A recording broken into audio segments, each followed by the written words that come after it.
Uh-huh. What states have panhandles? Hmm. Yes, yeah, be thinking about this. Idaho.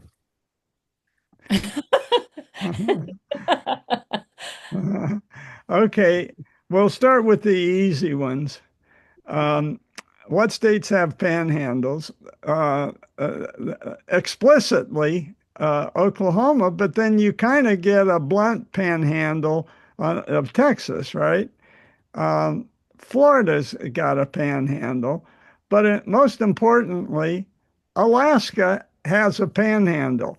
I guess you could argue the Aleutian Islands are a panhandle of sorts, but this is the panhandle. And this is where all the action is, all the action that we're going to be talking about. Onward and forward, but you can make arguments for Idaho, even Maryland, Nebraska, and West Virginia, the eastern panhandle of West Virginia. Well, Yeah, why would you make an argument about Idaho? I mean, that was done on purposefully, wasn't it? yeah, good point. Good point. I'll grant you that. And Mm. then here's a riddle to stump your friends. What state is the furthest east? Um, Barbara's here. Hi, Barbara. Um, and a little bit of the Aleutian Islands goes past the international date line. So it's the earliest part of America to see the next day. So by definition, it's Alaska's the furthest east, the furthest west, and the furthest north. So there you go. Um, the thing that always interests me is the geography and the Aleutian subduction zone. So do you have these Aleutian Islands? Well, guess what? They're part of the friction between the Pacific Plate and the North American Plate, which created the Hawaii Islands, right? So if you take a deep dive here, you can get from Alaska to Hawaii, our two newest states. And just to remind everybody what subduction is. So this is the Pacific plate diving under the North American plate, creating this Aleutian volcanic arc. But this is the exact same process. This is the exact same process um, that created California. Exactly. And so what here is Alaska, further down is California. And I think Carol was with us when we spent a lot of time on the creation of California. It's fascinating. Um, you can go on to YouTube and see all kinds of interesting things. There's something called the Aleutian Trench, all very interesting. We won't dwell on it. And you can watch live action at this YouTube site if anybody wants. I'll send it to you. So this is fascinating to me. Life in the New World. The first life to come across from Siberia were a canine, wolves. Preceded humans, much more adventuresome by quite a long distance um, time ago. Um, and if Teisel were here, he'd tell me a whole bunch of things. But then humans came and divided into three main streams. Um, but there's new evidence that, and this is from National Geographic, new evidence that people made it across uh, even earlier. Instead of waiting for the snow to melt, they hopped in boats and followed the kelp bed road down into the coast of California, much earlier. Interesting stuff. Anybody know where this petroglyph is? Maui. Bob. I'm going to go with the other side of Mount Diablo. Very good. Vasco Caves. Vasco Caves, right out here, from around 10,000 years ago. And you could visit the Vasco Caves. Who knows? You know, here are all the windmills, the old and the new. And then I'd always like to show this. This is the landmass as it was 18,000 years ago. Here is the Golden Gate, which at that time was just a deep valley going through a mountain range. But now, watch what happens as the ice starts melting and filling up the bathtub. 14,000, 11,000, 10,000, 8, 7, 6, 5, and then there's an overshoot, a lot more melting, and then it recedes a bit. So to get us to the modern Bay Area, I can't resist showing that. So what's going on in Alaska? Before the Eskimo, there were the Dorset people. They lasted for 1,000 years, and look at their exquisite ivory carvings. And they paddled on inflated seal skins to do their spearfishing. And then the Inuit, they're the most recent, and we're all familiar with them, also known as Eskimo. If you want to review what life was like 100 years ago, check out Nanook of the North, a silent film made by a great documentarian, Robert Flaherty. He's done other wonderful anthropological films. Also, check out Jack London if you got grandkids. The Call of the Wild, White Fang, read it to them, but if you want to entice them with a movie, get Call of the Wild with Harrison Ford or White Fang with Ethan Hawke. Both excellent grandparent, grandkid movies if you're ever going to Alaska.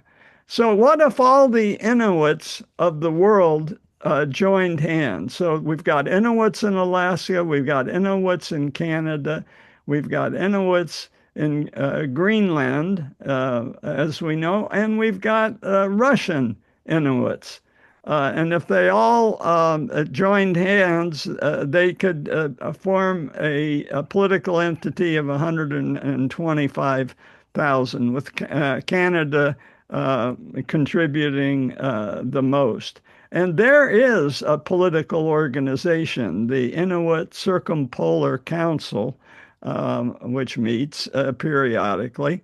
I don't know if Donald Trump's approached them at all, but I hope not. So language, this is more complicated than we're going to need. I'm really going to break this down and real simple into the Tlingits and the Athabascans and the Aleuts and the Eskimos. Just those four. That's all you need to carry in mind. And for Aiko and me, the Athabascans are the most interesting. So on this cruise trip, when we were in Skagway, we rented a car and went and followed the old Klondike Trail up into Canada. And we went from Tlingit territory. These are known as the people of the shore. into Athabascan territory when we entered Canada, and that we almost forgot to take our passports. So we might not have been able to get back in if we hadn't remembered that as we went up out of Skagway, following kind of the Klondike Trail, we were going to go into Canada. No problem getting out of the United States, but they spent a lot of time asking us questions when we made a U-turn and tried to come back in. But for Aiko and me, what's interesting is the Athabascan language is centered in central Alaska and northern Canada, quite heavy, but also in Arizona. Navajos speak an Athabascan tongue. Go figure. It's very interesting. So you take a Navajo up on a cruise, and he'll be able to go and make himself understood, I guess. But language is fascinating. So basically, this is where cruises go, mostly in the Panhandle. But at the very end, we wound up in Seward, and then down to Anchorage. But most of the cruise was in the Panhandle itself. There is a public water transportation system that goes all the way from Seattle all the way out to Dutch Harbor. Okay, remember that name. You're going to see it pop up in a couple of slides from now. At the very end of the Aleutian Tips is Dutch Harbor. And cruises don't go out here, but there is a boat service, a public boat service. You can buy tickets, you can rent a cabin, you can go to a cafeteria and pay for individual meals, and go all the way out to Dutch Harbor. Remember Kodiak Island on the way out. That's going to be important in Russian history, a big stop as Russia settled Alaska. Settled is a euphemism. The total inland passage for both America and Canada, the dividing line is roughly here at Prince Rupert. So everything south of that is the Canadian inland passage, and everything north of that is the American inland passage, including the state capital of Juneau. And then Skagway, I said this was the gateway to the gold rush, and this is where we rented a car and actually drove out of the United States and into Canada. And this is Sitka, where I'm going to be placing most of the emphasis today. So a rich history of Native Americans, footprints on islands showing that they were mobile 13,000 years ago. And the Tlingit people, the people of the shore, and the Haida are the ones that are in the Panhandle. And a lot of natural beauty, of course, as well. The name Alaska itself means, it's Aleut language name, meaning the mainland, which makes sense, or also the object toward which the action of the sea is directed. That's an extrapolation. The Tlingit were the most numerous and the most dominant politically. And there, when you think of totem poles, it's the Tlingit and the Haida who make the telephone poles. Totem poles. What am I saying? Totem poles. I told a story last night about telephone poles. Apology. The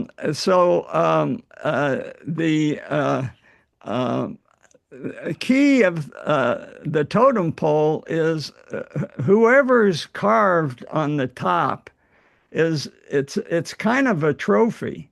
The people listed and depicted on the top are, hey, we conquered you, nah, nah, nah. We're putting you on top of our totem pole. And when Secretary of State Seward's Folly, the guy that purchased Alaska, showed up, he was complimented that the Tlingit had depicted him at the top of one of their totem poles. It was not a compliment. They are known culturally for a very complex ceremonial and legal system known as potlatch. And Seward didn't understand potlatch, and I can't remember exactly the nature of the faux pas, but he was in bad odor with the Tlingit for violating the rules of potlatch. Okay, so the boundary, the cruises, and then who is Vancouver? So the British show up after.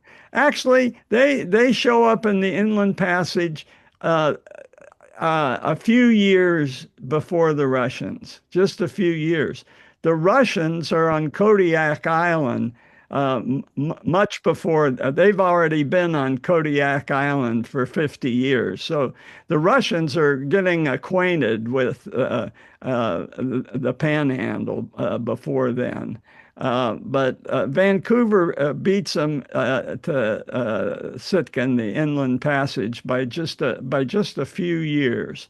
And of course, Vancouver and is the name of the city and the island and everything else. And he was there for the fur trade. I believe it was the Hudson Company, if I'm not mistaken.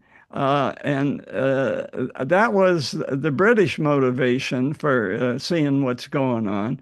But I love showing this slide to our grandkids, and I wonder if Mike Stein knows where these lovable otters are.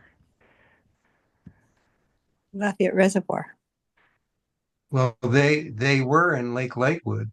Yes, exactly. They were in our local lake. One of our lakeside residents caught this picture of a couple of otters, and apparently they get in the actual Walnut Creek, and at nighttime they waddle up to our lake. And how they know our lake is there, I have no idea. But it's one of the mysteries of. But otters, they were what attracted the fur rush, and that attracted the British, and it attracted the Russians from 4,665 miles away. And it would be even longer if you were traveling on land. That's as the crow flies. So they and then after the fur rush was, of course, the gold rush, and I already mentioned Skagway. And this was this little valley here was a place we actually visited about 10 miles from Skagway. We were there, of course, when the streams were flowing, and our grandkid caught a salmon there. But this little valley was the departure place. So a lot of people come to Skagway. And in Call of the Wild, a lot of the action goes through Skagway and the you see, and also in White Fang. you see the protagonists in both novels working their way up through the Chilkoot Trail, famous photo. But we caught a trout at the bottom of this, it being summertime. And so there's also an Alaska highway. I'll just check that box. It goes from Dawson Creek, where gold was discovered, all the way up to Delta Junction, Alaska. And why was that built? Well, World War II. And it was a remarkable feat. After the war, the highway opened to the public in 1948. It was a rough road, but now it's paved the entire length, and it goes all the way up to Fairbanks. But it was built with some controversy. So let's go back 5 years before our entrance into World War II to 1936. And FDR approached the Canadian Prime Minister. His military, American military, had said, you know, things are getting hot over there, and the Japanese might attack Alaska, which they did. So FDR raised the possibility that, hey, we might have to build a road. And Canada agreed to it. And so they were allowed to start drawing up the plans, but he stipulated that Canada would own everything after the war ended. And so it was built. But it proved to be unimportant because 99% of the supplies to Alaska went by sea. The Alaskan Highway is part of the Great Pan American Highway, which goes all the way down to the tip of Argentina. So we've done our share. And there's one gap called the Darien Gap. Are you all familiar with the Darien Gap? Yeah. Yeah, you can't build a highway there. The jungle just forbids it. It's proved impossible, at least until now. And so what you have is people coming and walking from Colombia and walking through this terrible jungle trail to get to America. And it's terrible. Richer people can get horses. Even richer people can get a boat around. But there's been an awful lot of death and suffering bridging the Darien Gap. I predict that China will conquer because Chinese immigrants are walking the Darien Gap. One of the largest number of people to walk the Darien Gap. Why? Because you can get cheap airfare from China to Ecuador. I don't know why. Go figure. And from Ecuador, you can get up to Colombia on regular transportation, and then you walk the Darien Gap. So plenty of Chinese will be familiar with that, and China will eventually complete a road through the Darien Gap. I fearlessly predict that. So I asked you to remember Dutch Harbor, and the Japanese did bomb it in 1942 in June. That triggered all kinds of reactions, and the redoubling of building the highway went up pretty quick. But transit then was mostly by water, and it was not really necessary.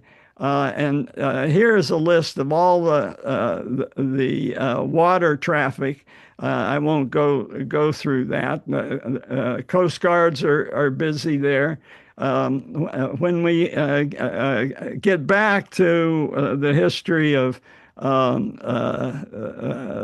Alaska, we'll talk about the salmon wars between America and Canada and all kinds of interesting things, but not today. Today we're doing Russia, and so this Alaska Marine Highway that goes all the way out to Dutch Harbor supplies towns along this route to whom no roads are possible, and transports people and freight vehicles, 3,500 miles, 32 stops along the way, receives federal highway funding, even though it's waterborne.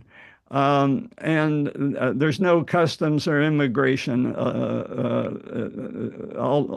until now. Who knows now? Yeah, Bob.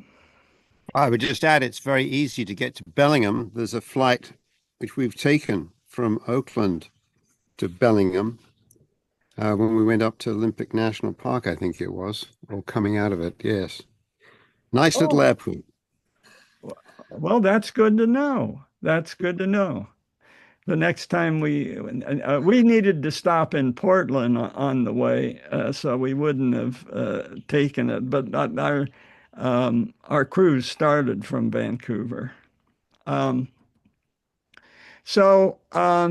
Now, of course, there's another mode of moving supplies, and that's the pipeline. We all remember in 1989 the Exxon Valdez accident that spilled oil all over the Alaska and the inland passage. It was really nasty. And Valdez, why Valdez? Well, remember, we've got a Spanish name here, and I'll tell you why we have a Spanish name in a few minutes.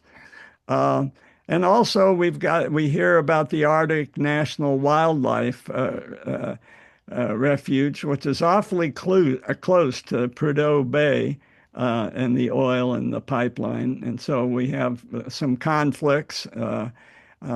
Okay. Now I get to Russia. And you'll remember when we were talking about the history of Alta California, Upper California, Carlos III was worried about the Russians and coming down and threatening the Spanish Empire in the 1760s. And that's because Peter the Great and Catherine the Great had been very aggressive in Europe, and Catherine had, in particular, had invaded and laid claim to an entity known as the Ukraine. So that made the Spanish nervous, and so. Spain had forgotten about Upper California for 230 years. Cabrillo had landed in San Diego in 1542. Another guy came in 1603, but then they forgot about it. And then it was Carlos III, who sent Serra and Portola. He took concrete action, 1769, and renewed Spanish presence in good old California. And for the first time, Spain occupied part of Upper California continuously, first in San Diego and Monterey and Carmel, and then gradually to the other missions, which someday we'll get back to studying. So just a brief overview of Russian and American history as it collided. The fur rush, our own Carquinez Straits were part of this fur rush in the 1780s, 1790s. The Carquin Indians, who occupied both sides of the straits and therefore commanded a trade among Native Americans between north of the Sacramento River and the Carquinez Straits and the Native Americans that live south. So the Carquinez Straits were, and then the fur rush, the delta that we know was just teeming with otters. And the otters were fished out. I don't know if you've been to Martinez recently, but the otters are just returning. I say just returning. About 15 years ago, a couple of otters turned up in Alhambra Creek and built a dam in the middle of Martinez. And the town went wild.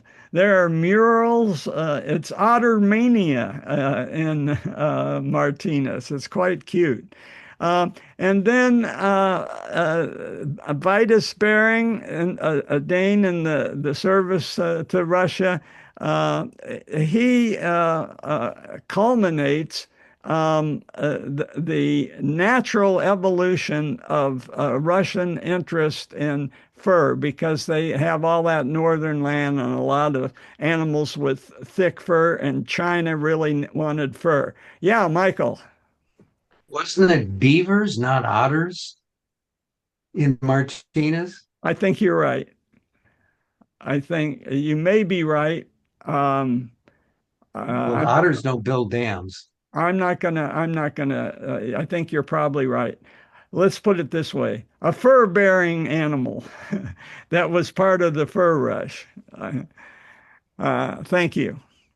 And so the Russia progressive footholds, the Aleutian Islands, where they enslaved the Alouettes and made them capture otters and maybe some beavers. And then Kodiak Island, and then finally Sitka, the biggest conquest of the indigenous tribes. And I'm going then to interrupt to bring peace between John and Michael. Because in fact, both beavers and otters can be found in Martinez, California, according to Google Gemini. Martinez is well known for its beaver population, and there's even a beaver festival. So I think beavers and otters, yes, they're both present, but beavers, as Michael suggested, win that, I think, the population numbers. Okay. Thank you. Thank you for adjudicating, Bob, finally. All right. And so the thing you have to understand about how America got Alaska is the geopolitics of the Crimean War. The Russians, believe it or not, invaded and tried to kick the Ottomans out of Crimea completely. And a coalition of the British and the French and others came together and defeated the Russians in the Crimean War. The big battle of Sebastopol. We have a Sebastopol in California, not coincidentally, by design. Russia had a gripe against the British ever since the Crimean War. And so when the fur trade is burnt out in Alaska, and it no longer makes sense for Moscow to subsidize Sitka, they look around and who would be the least objectionable entity to sell Alaska to. They did not want to sell it to the British because the British were already in Canada. And so they wanted to sell it to America. America was a blocking agent for Russia to block the Brits. And so in the lead up to the negotiations with Secretary of State Seward, the whole intent was to get the Americans to buy it. And thus they shut out, the Russians successfully shut out a British government, a European power. Just like today, Putin's trying to make a deal to shut out the European powers from supporting his quest for Ukraine. History doesn't repeat, but it comes pretty darn close. I just made that point. Freezing out. Is it worth referencing, John? Is it worth referencing what's called the Great Game? Yeah, there you go. That's quite accurate. The Great Game goes on. Just rolling back a little bit now, Spanish exploration. In 1790, the Spanish, being worried about the Russians, they started moving north and sent this Spanish explorer Fidalgo to Alaska. And when we were in Hubbard Bay, we heard a lot about the Malaspina Glacier, named after another guy. There's a place called the Bucareli Sound.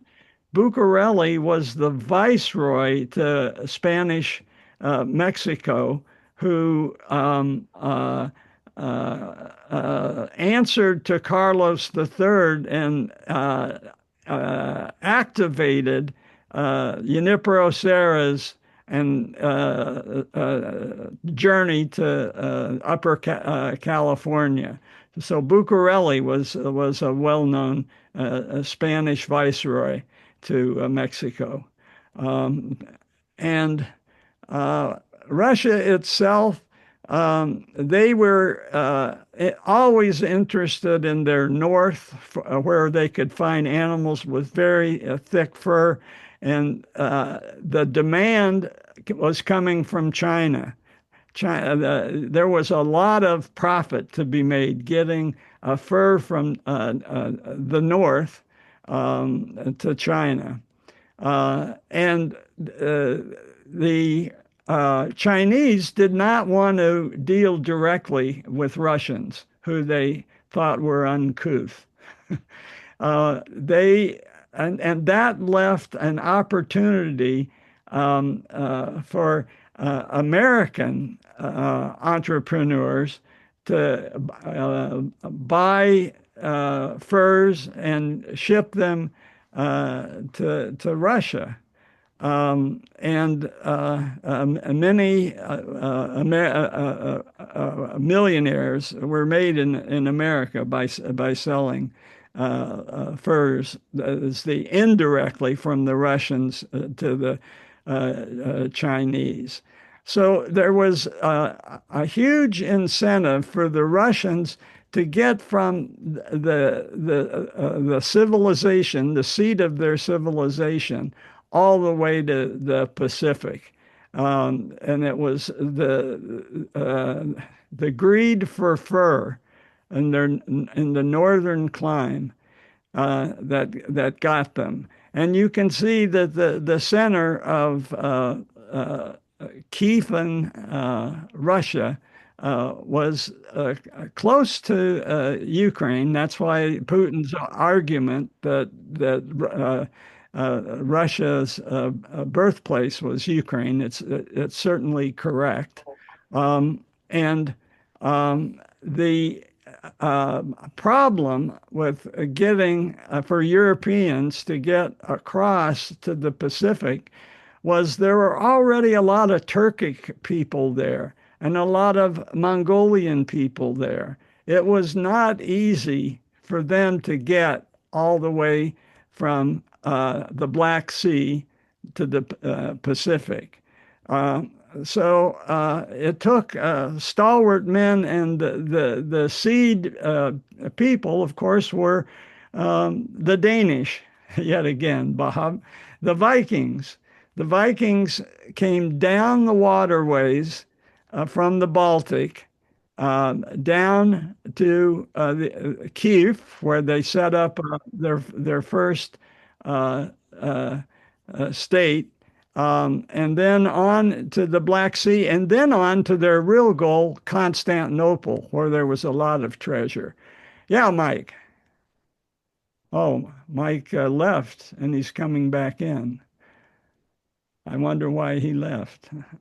Anyway, these are the Vikings coming down from the Baltic, and this is the origin of Russia. The Vikings were the Rus, the red, and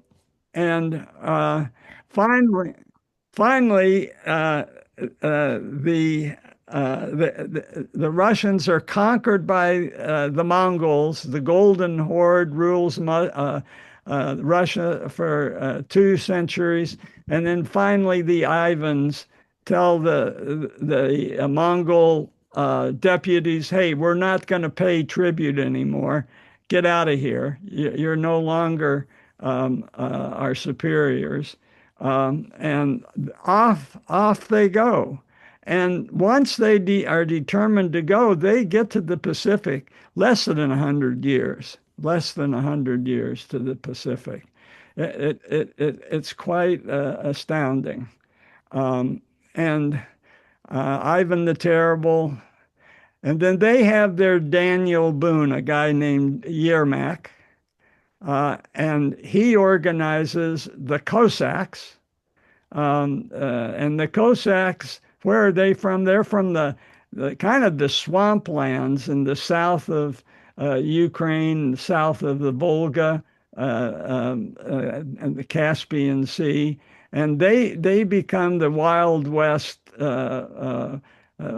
desperados that we know, and of course they wreak a lot of havoc in Ukraine, famously.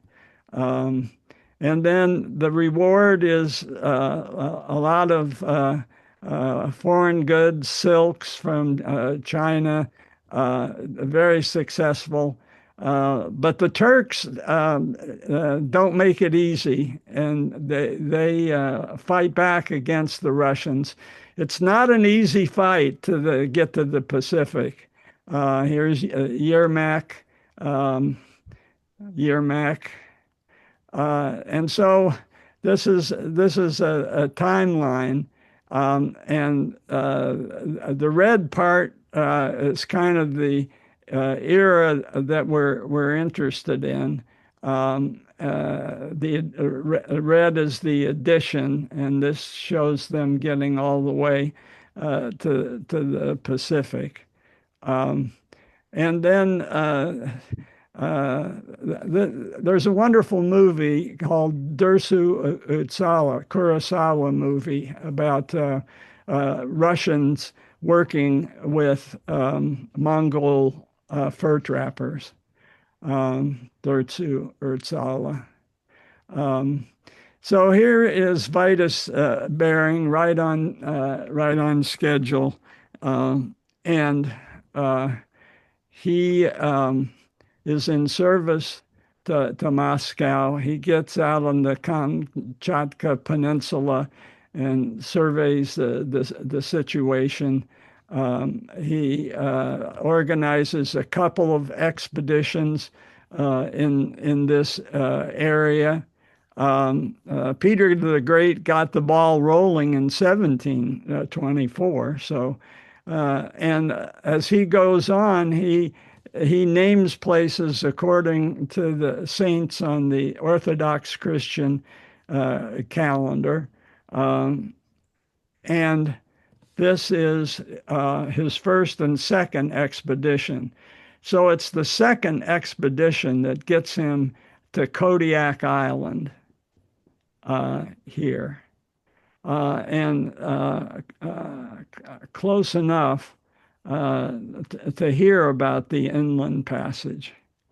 And here are the Tlingit, the first day they spot Russian ships, and they're mighty nervous. They have in this depiction guns, and I'm not sure how to explain that, but they're usually mostly arrows, and they might have traded for guns from the French French Canadian explorers. But there you have it. And this is the Tlingit territory, which they controlled pretty much all of where our crews went.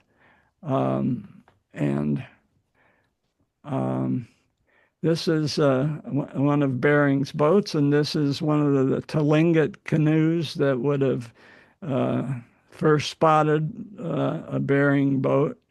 And then the Haida tribe, just an honorable mention, they were the first developers of the totem pole. But the Tlingit forced them far away from any part of the mainland. So they were subjugated. This Tlingit totem pole memorializes an eruption of a volcano, and then depicts other European visitors. And I've already shown that slide.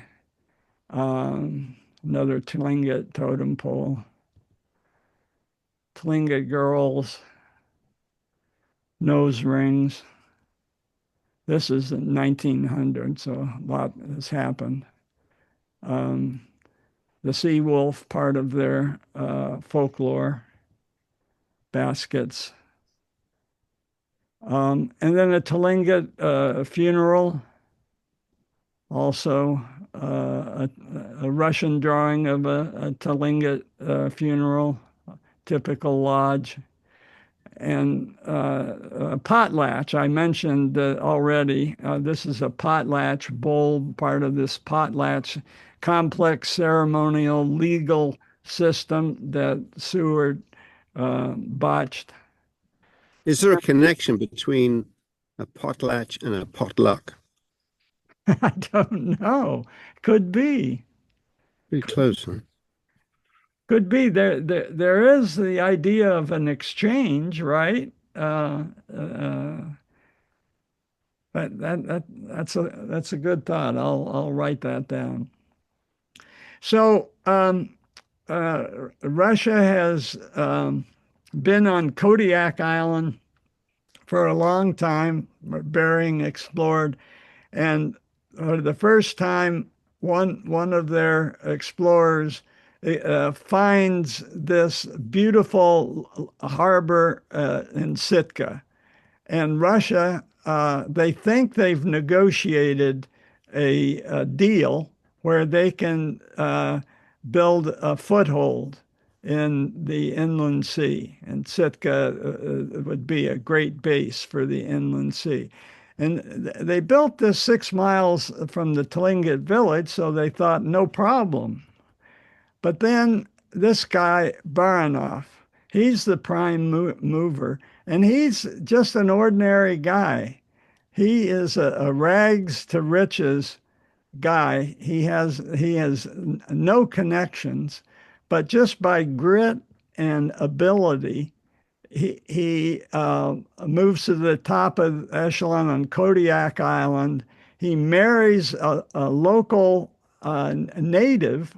So he is determined to mix in with the local population, taking a wife, and he hears about the Sitka harbor, and he's the one that sets up that first foothold.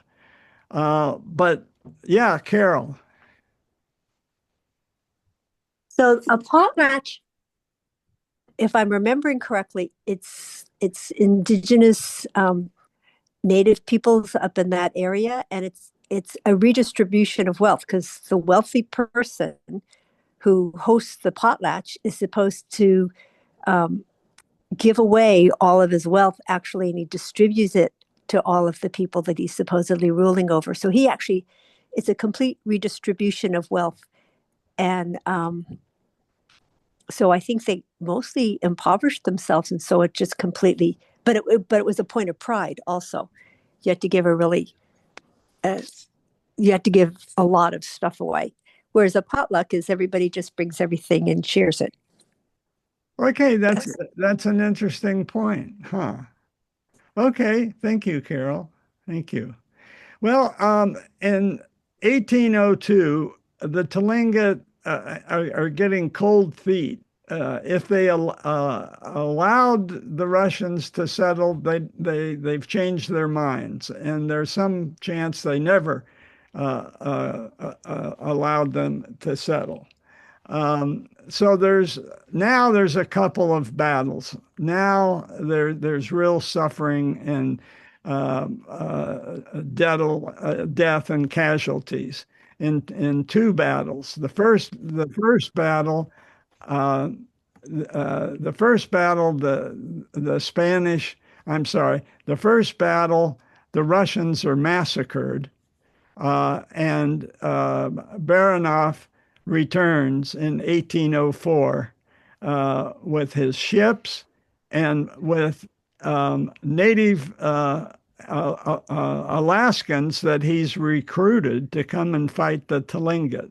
So these are natives from further north, a virtual armada.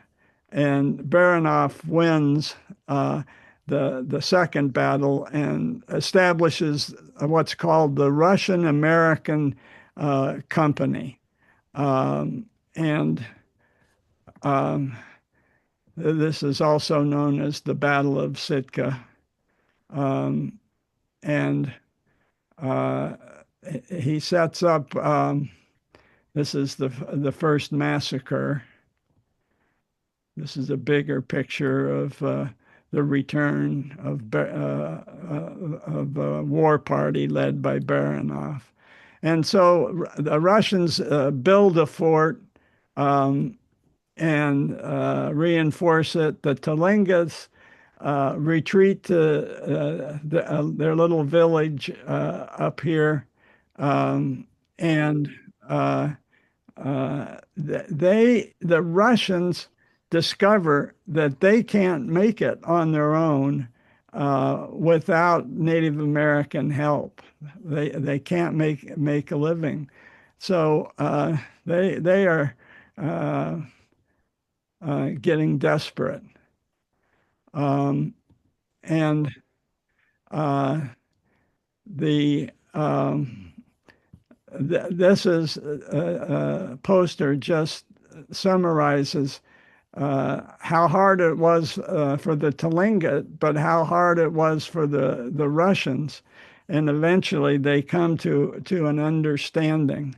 And this is when Bishop Innocent sets in and lures the Tlingit back and assures the Tlingit that their beliefs, their religious beliefs, are consistent with Orthodox beliefs. It's quite a trick. And here he is himself.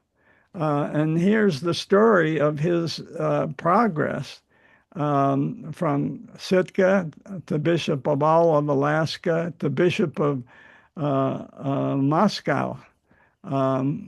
So he's got a place, the bishop's house. And I think this is probably a good place to end. The This is St. Michael's, a church that was first built in 1804 in Sitka after the Russian victory in 1804. So this is where we'll end today, and we'll start next week. Comments?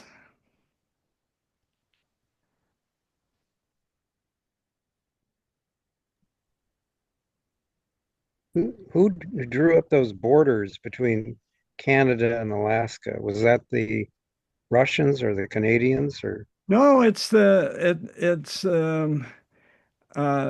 Russians and the Americans deciding basically what those borders are. The Russians and the British never negotiated a boundary that I'm aware of, and so I think it's a natural boundary. It was easy when we went out of Skagway to see where Tlingit culture would end, because they were heavily engaged in water. And as soon as the water gives out, you're in Athabascan country. So I think it was fairly uncontroversial at the time.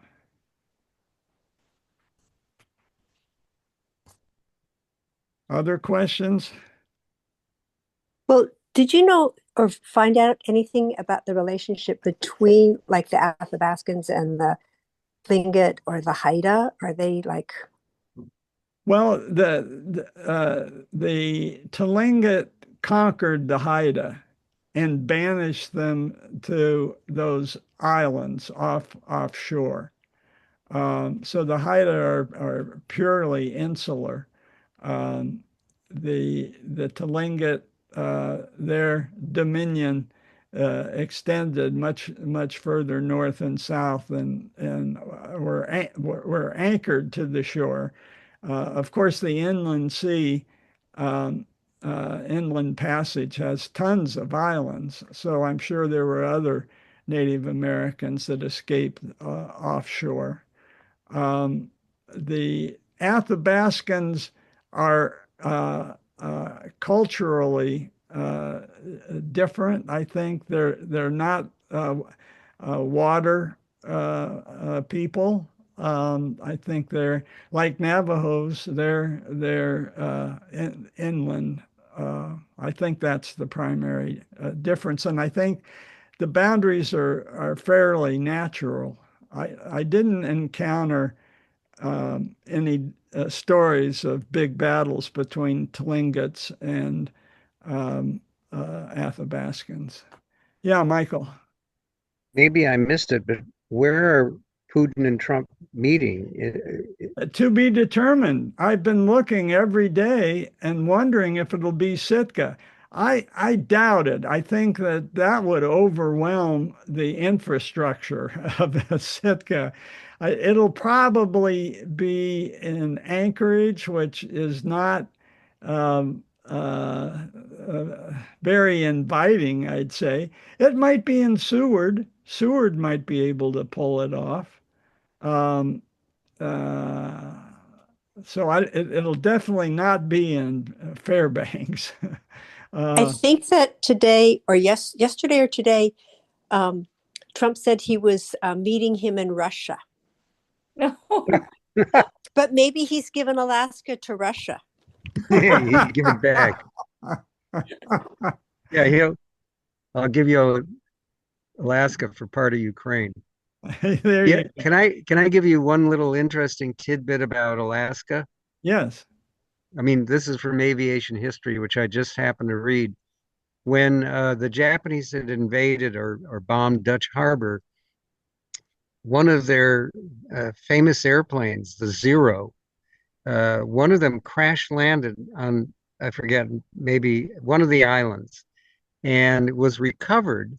And somehow the Americans were able to get it out of whatever island transport it back to the United States, fix it, fly it, and then were able to determine from that crash land at zero what sort of tactics they could use when dogfighting and so on. It was one of these serendipitous things, because up to that point, the zero had been pretty invincible. And so that's a little bit of Alaskan history. Nice. Thank you, Michael. All right. Well, thank you all. Thank you, Carol, for your research there. And well, Thank you. This was really fascinating. I look well, forward to the next installment. okay, coming in a week. Okay, see y'all. All right, bye. Thanks. Bye. Alaska. Alaska.